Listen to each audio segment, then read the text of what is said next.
Body, kembali lagi ke ruang review Bukaholic Body. Backgroundnya beda lagi. Ini aku masih edisi liburan ke Sulawesi. Ini tepatnya di Makassar yang aku mention di TBR bulan Juni dan Juli reading plan videonya, yang aku bilang aku mempersiapkan diri untuk liburan. Nah, ini videonya masih edisi liburan ya. Terus selama liburan ini, di video sebelumnya aku udah bilang kalau selama di kapal aku berhasil baca bukunya Osamu Dazai yang Gadis Sekolah atau Tokyo Schoolgirl.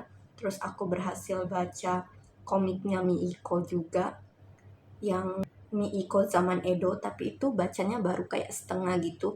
Bukan setengah sih, hampir selesai, kayak sisa berapa bab gitu yang belum aku selesaiin. Itu aku sengaja sisain karena aku pengen baca komik Miiko lanjutannya itu buat di kapal lagi nanti pas perjalanan pulang ke rumah gitu. Aku pengen di perjalanan pulang itu baca sisanya komik Miiko Zaman Edo yang belum selesai aku baca. Itu aku pengen baca di sela-sela aku membaca komiknya Agatha Christie yang judulnya Crooked House. Jadi aku mau selingin sama Zaman Edo itu biar aku nggak terlalu pusing baca Agatha Christie ya, kan agak berat ya kayaknya tentang misteri pembunuhan. Nah, setelah Osamu Dazai Gadis Sekolah, di masa-masa liburan ini aku berhasil tamatin bukunya Mieko Kawakami yang Heaven. Terus aku juga berhasil baca buku dari Ipusnas bentuk e-book ya, yang Little Prince, akhirnya berhasil aku baca. Terus ada satu lagi yang aku baca dari Ipusnas yang sebenarnya nggak masuk dalam reading plan aku, tapi kayak mendadak aja gitu aku baca karena aku lihat rekomendasi dari Kak Stepi Books Corner, kayaknya nama YouTube-nya, yang pasti Kak Stepi, itu booktuber Indonesia juga. Aku nonton yang dia rekomendasiin buku-buku dari Ipusnas yang bagus. Terus dia rekomendasiin ini Putri apa ya judulnya ya, dari Neil Gaiman, aku lupa judulnya, yang pasti Putri Tidur dan Sang Pemintal gitulah intinya. Nah, itu aku dapat rekomendasi itu setelah nonton booktube-nya Kak Stepi. Jadi nggak sesuai reading plan, aku baca juga itu. Jadi yang udah aku tamatin sejauh ini adalah Heaven Mieko Kawakami. Terus yang rekomendasi dari Kak Stepi itu bukunya Neil Gaiman, itu tipis banget, cuma 70-an halaman gitu. Sama Little Prince yang juga tipis, 95 halaman aja. Jadi pertama di video ini aku akan fokus bahas Heaven Mieko Kawakami. Terus nanti di video lain aku akan buat setelah ini. Jadi jangan heran kalau bajunya nanti sama, karena aku tag-nya di hari yang sama. Aku akan buat review dari bukunya Neil Gaiman dan Little Prince. Aku satukan aja dalam satu video yang sama. Sekarang kembali ke topik utama kita, yaitu bukunya Mieko Kawakami Heaven. Pertama dari covernya dulu ya. Ini covernya kelihatan nggak? Dia tuh kayak gambar ada mata-mata gitu, mata-mata juling, karena itu sesuai dengan karakter utama dalam buku ini yang dia itu dibully karena matanya yang juling. Terus aku baru sadar kalau ini yang kayak gambar surat-surat gini kan, ini surat, pesawat surat. Itu tuh sesuai dengan isinya juga. Dimana di sini diceritakan si anak bermata juling ini, aku kayaknya entah aku yang kelewatan atau memang prediksi aku ini benar, tapi sejauh aku lihat kayaknya si anak yang bermata juling ini namanya nggak pernah disebutkan gitu. Dia hanya dipanggil sebagai Lonpari, dan Lonpari itu adalah kayak nama ejekannya dia yang dibuat oleh si perundung, si pembuli. Dia buat kayak nama ejekan untuk si pemeran utama kita, dia panggilnya sebagai Lonpari. Selain itu kayaknya aku nggak pernah dengar nama aslinya dia disebut deh. Jadi kita mengikuti puff dari si anak bermata juling ini yang dibully itu ya. Jadi dia menyebut dirinya aku. Kita mengikuti si aku sama temannya yang bernama Kojima. Jadi si aku ini laki-laki, terus temannya dia yang juga dibully itu Kojima adalah perempuan. Kalau si aku dibully karena dia matanya juling kan. Kalau si Kojima dibully karena dia tuh kayak penampilannya saat ke sekolah itu kotor. terus kayak rambutnya tuh kayak kaku, digambarkannya seragamnya selalu kotor, selalu lusuh, penampilannya kayak kayak jorok gitulah kalau dikatanya orang kayak kotor. Padahal sebenarnya dia datang ke sekolah dengan keadaan kotor itu ada sebabnya. Jadi covernya ini sangat menggambarkan isinya ternyata. Yang mana gambar surat-surat ini karena diceritakan di dalam buku ini si pemeran aku, tokoh utama kita, dan Kojima, teman ceweknya yang juga korban perundungan itu berkomunikasi melalui surat. Jadi awal mula mereka berteman itu dengan cara surat menyurat. Jadi dua orang yang tersisihkan, dua orang yang menjadi korban bully ini bisa menjalin hubungan, bisa jadi punya teman gitu karena mereka saling surat menyurat dengan cara suratnya itu kayak diselipkan di dalam meja laci sekolahnya gitu. Terus mereka nanti saling balas-balasan dengan cara menaruh suratnya ke laci kelas. Tapi mereka ini diam-diam kayak nggak mau ketahuan kalau mereka itu berteman. Karena kalau mereka ketahuan, ya bayangkan aja dua anak yang dibully di dalam satu kelas yang sama berteman. Otomatis pasti makin dibully nggak sih anak terbuang ini. Jadi ya ini covernya ya. Terus sinopsisnya aku bacakan. Seorang anak laki-laki 14 tahun dirundung karena bermata juling. Satu-satunya orang yang mengerti apa yang dialaminya adalah teman sekelasnya, Kojima, siswi yang juga mengalami perundungan serupa. Bagaimana persahabatan yang dibayangi sekaligus direkatkan oleh penderitaan dan ketakutan ini akhirnya berkembang? Mieko Kawakami adalah seorang pengarang yang tak pernah malu-malu menyingkap kebenaran sulit maupun pengalaman pahit oleh The Japan Times. Kayak itu ya sinopsisnya, udah tergambarkan jelas kalau bukunya ini tentang perundungan. Terus aku bacakan kalimat pembukanya. Tapi aku rasa kalau kalian cuma baca dari kalimat pembuka, kalian gak akan terlalu tertarik dengan bukunya ya. Oh, ada dulu kalimat pengantar sedikit, aku bacakannya. Dan lagi, setiap orang bisa melakukan hal yang sama, tinggal pejamkan matamu, maka kau pun berada di sisi hidup yang lain. Celine, Voyage About the Launit, perjalanan ke penghujung malam. Dia mengutip kata-katanya Celine. Ini Voyage About the Launit, Nuit. Ini gak tahu apakah dia judul novel atau bagaimana, nanti aku cantumkan di sini setelah aku cari tahu. Kalimat pembuka. Suatu hari menjelang akhir April, aku membuka kotak pensilku dan mendapati secari kertas yang dilipat kecil-kecil terselip di antara dua batang pensil. Aku mengurai lipatan kertas itu. Tertulis dengan pensil mekanik di situ. Kita sekutu. Oke, aku bacakan segitu aja ya. Jadi yang ngirim sebenarnya itu adalah Kojima. Dia ngirim ke si aku. Dia mengatakan kalau kita adalah sekutu. Maksudnya karena mereka sama-sama anak korban pembulian ya di kelas itu, di kelas yang sama pula mereka. Terus aku akan mulai masuk ke alasan membeli. Ini aku belinya di Shopee dari Gramedia kayaknya ya, KPG ya, ini dari Gramedia. Aku belinya berapa ya harganya, nanti aku cantumkan di sini. Terus kalau kalian pengen beli buku ini juga, kalau penasaran nanti aku cantumkan link pembeliannya di kolom deskripsi. Nah ini aku beli alasannya karena setelah aku baca sinopsisnya. Jadi sinopsisnya tuh bagi aku menarik banget karena aku sangat suka dengan film dan buku yang bertema bullying, yang bertema perundungan.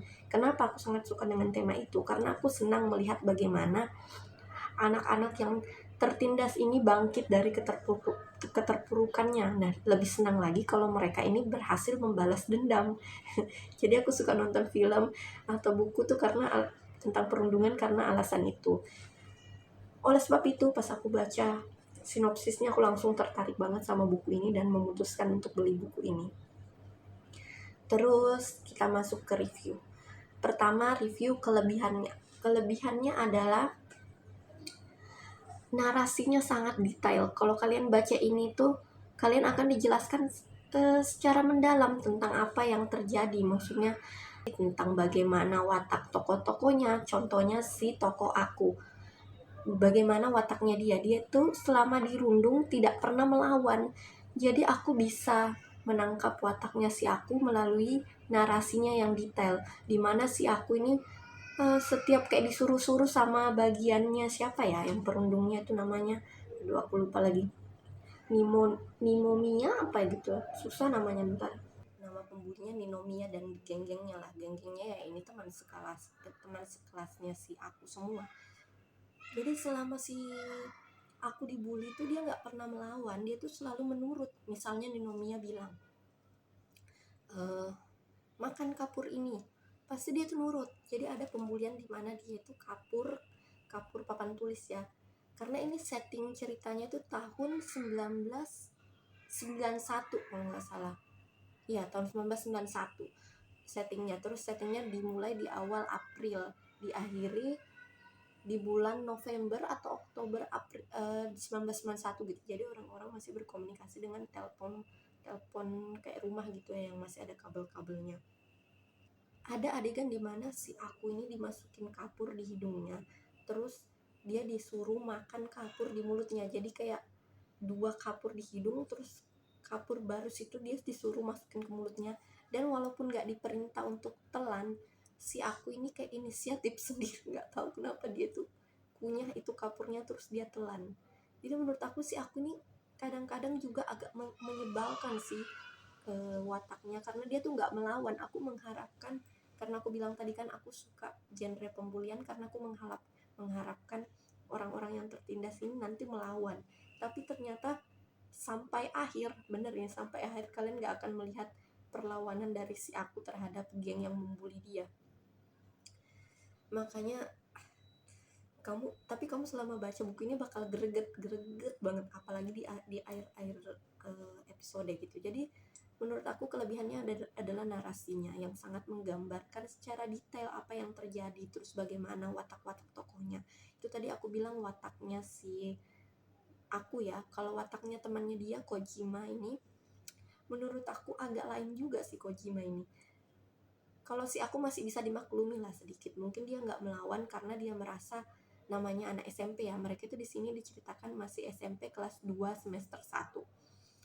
Terus si aku ini udah kenal sama perundungnya dia, Ninomiya, sejak mereka ini masih SD. Dan Ninomiya ini memang populer dari dulu karena dia anak orang kaya dan dia itu wajahnya tampan. Kakaknya Ninomiya pun wajahnya tampan katanya, yang seniornya si aku ini. Jadi ya itu, Ninomiya banyak backupnya karena dia disenangi oleh cewek-cewek karena wajahnya tampan kan. Terus banyak backup teman-teman cowoknya karena dia ini kayak anak basket gitu kayaknya, kalau nggak salah anak basket. Terus dia tinggi, rambutnya gondrong, sering diikat gitu kan. Dia punya banyak uang lah, maksudnya punya, berkuasa lah gitu, terkenal, makanya banyak kayak pendukungnya. Selanjutnya Kojima wataknya digambarkan. Selama aku baca buku ini, aku merasa Kojima ini terlalu meromantisasi kelemahan mereka. Kelemahan mereka ini maksudnya kelemahan Kojima dan si aku. Dia tuh kayak merasa kalau segala sesuatu yang terjadi sama mereka berdua ini, segala perundungan yang mereka alami itu punya makna yang mendalam. Segala sesuatu yang terjadi di dunia itu punya makna. Maka dari itu perundungan yang terjadi pada mereka itu juga punya makna besar. Jadi mereka nggak, katanya si Kojima, mereka itu tidak melawan bukan berarti mereka itu lemah, tapi karena mereka itu lebih pintar daripada anak-anak lain. Terus karena mereka itu sebenarnya punya tujuan, perundungan ini tuh punya tujuan di masa depan. Jadi kayak perasaan aku, kalau kalian baca buku ini kalian bakal ngerti apa yang aku katakan. Buku ini tuh Kojimanya terlalu meromantisasi perundungan yang terjadi pada mereka. Makanya aku sebel banget sama karakter Kojima. Bahkan saat di detik-detik terakhir di mana Kojima sama si aku dirundung habis-habisan, sampai Kojima itu disuruh telanjang oleh gengnya gengnya Ninomiya. Terus yang bully bagian gengnya Ninomiya kan bully si aku karena matanya juling. Kalau si Kojima ini sebenarnya yang bully dia tuh bagian cewek-cewek di kelasnya dia, karena yang bully dia juga cewek-cewek sih. Cuma entah bagaimana hari itu, karena mereka ketahuan saling bersurat-surat, ketahuan berteman si Kojima sama aku, akhirnya mereka berdua kayak di set up sampai akhirnya mereka ketemuan di taman. Terus gengnya Ninomiya, aduh rambut aku keluar guys, gengnya Ninomiya sama geng cewek-cewek yang suka membuli Kojima itu datang. Terus di situ ada adegan dimana si Kojima ini disuruh telanjang bulat. Dan bukannya takut Kojima betul-betul melakukan hal itu, tapi di situ aku rasa dia sudah kayak kehilangan kewarasannya gitu, sudah di ambang batas, kayak mentalnya udah hancur lah gitu di si Kojimanya. Nah saking aku nggak tahu ya, mungkin hanya aku pribadi yang sebal sama Kojima dari awal, yang aku bilang dia terlalu kayak berusaha berpikir positif, terlalu positif thinking si Kojima ini, terlalu menganggap apa yang terjadi sama dia itu semuanya punya makna gitu. Jadi dia nggak ada kayak pikiran untuk melawan. Itu yang aku jengkel. Jadi bahkan di akhir episode film dong, di akhir adegan dimana si Kojima ini kayak disiksa sama si aku tuh kayak nggak terlalu greget, tapi kayak nggak terlalu, kasihannya tuh nggak terlalu mendalam gitu, karena aku merasa ini kalian kenapa nggak melawan gitu, malah kayak nurut-nurut aja melakukan semua yang diperintahkan ke kalian. Tapi aku juga tahu sih gimana beratnya jadi korban bully. Kalaupun kita melawan hari ini, mungkin hari besok malah lebih berat lagi, kita dibulinya bakal lebih parah lagi daripada sebelumnya kalau kita melawan. Cuma ya itu, setidaknya kan laporlah ke guru atau laporlah ke orang tua, cari perlindungan. Tapi di buku ini tuh betul-betul Kojima sama aku nggak pernah melakukan, nggak ada niat, bahkan niatan pun nggak ada niatan untuk melawan, karena mereka yaitu memaknai perundungan itu secara terlalu berlebihan, kayak merasa kalau kita ini tidak melawan, kita tidak melapor itu bukan karena kita lemah, tapi karena kita jauh lebih pintar daripada perundung-perundung itu. Jadi intinya begitulah, itu kelebihannya ya, narasinya. Terus kekurangannya, ini dia kekurangan dari buku ini adalah narasinya juga. Jadi kalau aku bilang kelebihannya dan narasinya, kekurangannya adalah narasinya juga.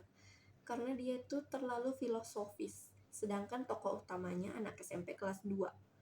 Jadi aku rasa kayak kurang sinkron aja gitu, apalagi adegan dimana ada adegan menuju akhir dimana si aku kayak mengkonfrontasi, kayak mendatangi salah satu pembulinya. Jadi pembuli utamanya si aku itu adalah Ninomiya. Terus Ninomiya ini punya geng kan. Di gengnya itu ada anak bernama Momose. Nah Momose ini sebenarnya selama pembulian terjadi dia tuh nggak ikut mukul, tapi dia selalu kayak menonton. Kayak nggak tahu sih, dia tuh kayak agak psikopat, wajahnya kayak datar aja gitu, selalu kayak bersedekap begini sambil nontonin si aku dibulinya tuh betul-betul dibully habis-habisan sampai kayak berdarah-darah. Pernah dia dibulinya, kepalanya dimasukin kayak bola yang sudah dipotong tengahnya jadi berlubang, itu bola yang sudah dikempesin, mukanya ditutup pakai itu jadi separuh tertutup, terus kepalanya dijadiin bola, jadi dia kepalanya ditendang-tendang sama bagiannya Ninomiya sampai kayak berdarah-darah banget. Itu yang paling parah, penyiksaan paling parah di dalam buku ini ya. Sampai itu dia hidungnya bengkok, terus dia masuk ke rumah sakit. Nah selama kejadian itu si Momose ini yang temannya Ninomiya cuma nonton. Terus mereka akhirnya, gengnya Ninomiya ini kayaknya takut juga kan, takut kalau si aku bakal meninggal, jadi mereka kayak udah gak seru lagi, kita berhenti aja lah pukulinnya. Terus habis itu dia suruh si aku buat bersihin darahnya sendiri pakai alat pel. Terus dia perintah si aku kalau keluar jangan lewat gerbang utama ya, keluarnya lewat samping gedung itu biar kamu nggak kelihatan orang-orang, soalnya kalau kamu kelihatan orang-orang masalahnya bisa panjang. Nah ini si aku nurut, si aku dibantu sama Kojima ya, mereka nurut bersihin darahnya si aku. Terus mereka jalan keluar lewat jalan yang kayak sembunyi-sembunyi gitu biar nggak kelihatan orang. Maksud aku kenapa gitu, kenapa kalian nggak sengaja lapor aja biar si gengnya Ninomiya ini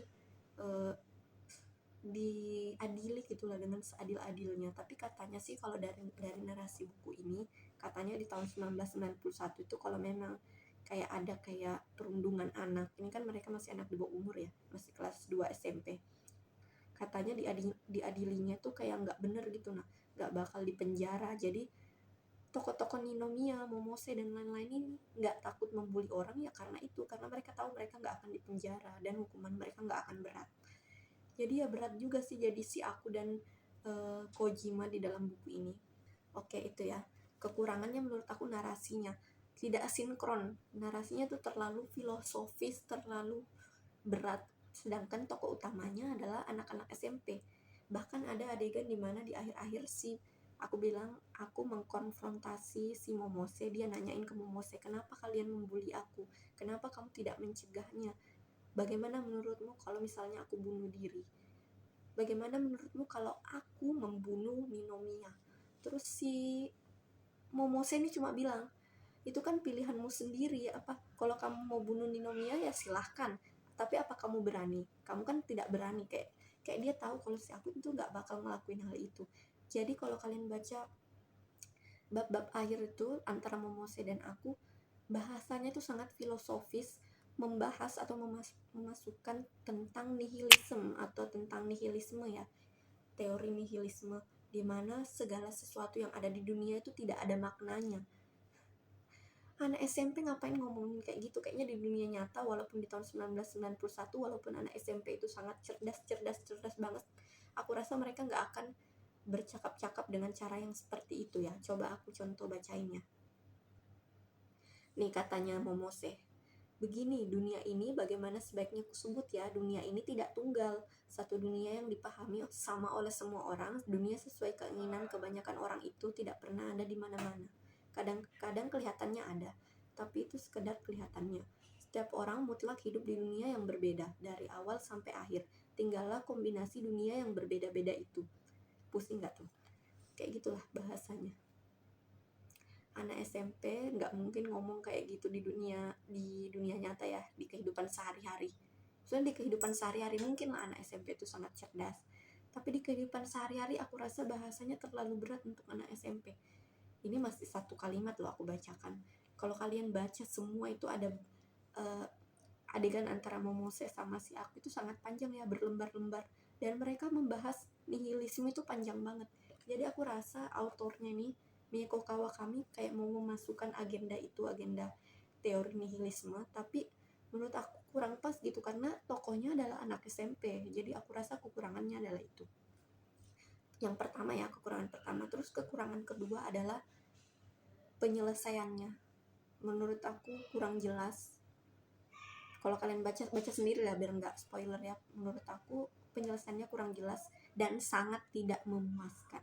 Betul-betul tidak memuaskan, karena yang aku cari di dalam genre perundungan adalah bagaimana tokoh-tokoh yang mengalami perundungan ini bangkit gitu kan, bagaimana mereka menghadapi kehidupan. Tapi di buku ini gak ada sama sekali keadilan untuk si tokoh Aku ataupun tokoh Kojima. Jadi yang kalah sebenarnya bukan bagiannya Ninomiya yang membuli si Aku, yang kalah adalah Aku. Makanya aku bilang buku ini, karakter di dalam sini terlalu meromantisasi perundungan mereka. Tapi aku ingat lagi agenda si autor dari kata-katanya Mimose yang aku bilang percakapan antara Mimose dan Aku.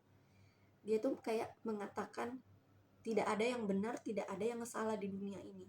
Jadi mungkin si autor membuat ending yang seperti itu karena dia merasa ending yang seperti itu juga tidak ada salahnya, karena di dunia ini tidak ada yang salah dan tidak ada yang benar. Terakhir, rating. Aku kasih buku ini karena aku kurang puas dengan endingnya dan aku kurang suka dengan percakapan antara Mimose dan si Aku yang menurut aku tidak sesuai tempatnya, tidak sesuai umurnya. Aku kasih buku ini rating 3,8 di Goodreads. Tapi apakah aku merekomendasikan orang-orang untuk baca buku ini? Jawabannya iya, karena bisa jadi aku nggak terlalu suka sama buku ini, tapi kalian bakal suka banget sama buku ini. Aku rasa untuk tulisannya Mieko Kawakami ini ya, setelah ini buku pertama dari beliau yang aku baca, aku rasa kalian bisa aja sangat suka dengan buku ini, bisa juga sangat benci dengan buku ini. Jadi itu kayak di tengah-tengah. Makanya kalau aku bilang bagi orang-orang yang penasaran, jangan terpengaruh sama review aku, bisa coba buktikan baca sendiri buku ini. Siapa tahu kalian bakal jatuh cinta sama buku ini.